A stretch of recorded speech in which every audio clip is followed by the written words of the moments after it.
Hi guys, welcome back. I'm Maya from Simply Bloom. So I'm not using my mic today because can you hear this?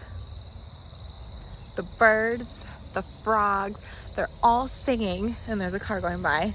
But it's finally spring here in northern Minnesota, zone 3. Excuse my voice, I just woke up.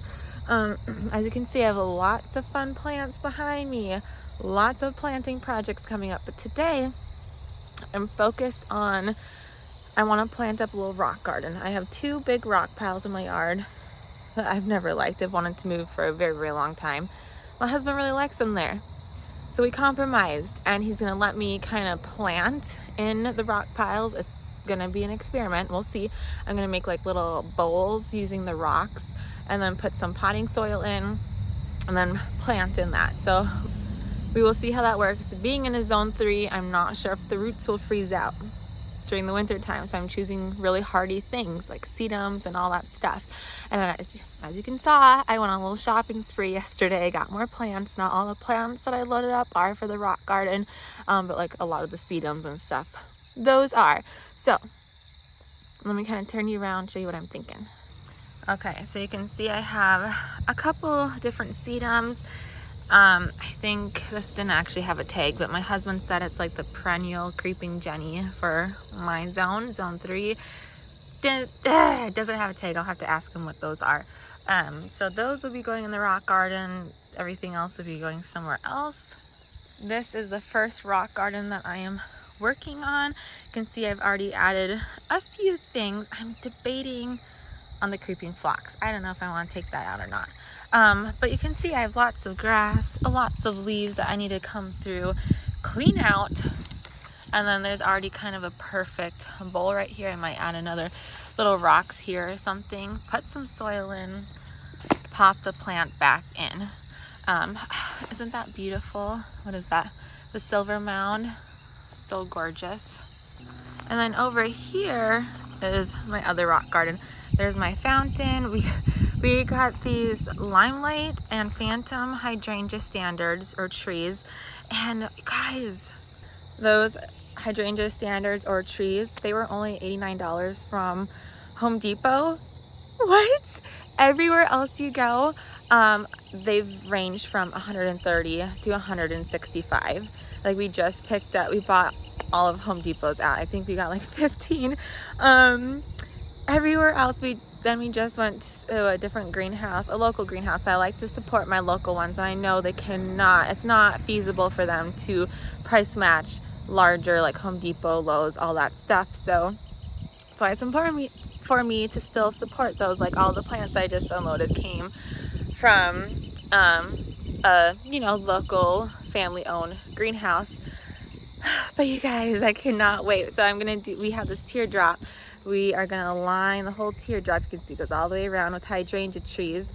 And then there's one, that plastic thing. We were just gonna plant in it, spray paint it, plant in it, but it's like, it looks ugly. So we bought a bunch of whiskey barrels that will line in front of the hydrangea trees and plant up. So it's gonna be so exciting. But anyways, there's the other rock garden, and that pot will move as well. So I'm just gonna kind of get to work. The kids are sleeping still for the morning. Just gonna work until the kids wake up. So it might be a couple day process. So if you see me in different clothes, that's why. But let's get to work.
Okay, you guys, I am done for the most part. So I think I'm done with this one, and I went to go work on the other one. And I needed to move some rocks to make a bowl, and I wasn't filming at this point. I needed like a bowl formation so I could add, soil and make sure it's deep enough for the plants. And I dropped a big rock boulder on my finger. The pain, it doesn't look like much, but like this whole chunk of skin just got peeled down. That's the rock that dropped on my finger. You can see how big it is. And what was happening is it was up here, and I was thinking if I move a bunch of those rocks and make like a rock planter, I guess you could call it. And I was gonna move this one out here and make a lower rock planter. And I was trying to drop it, and my finger got caught between the bottom of this rock and that one. And it just ripped my skin open. So that's what happened.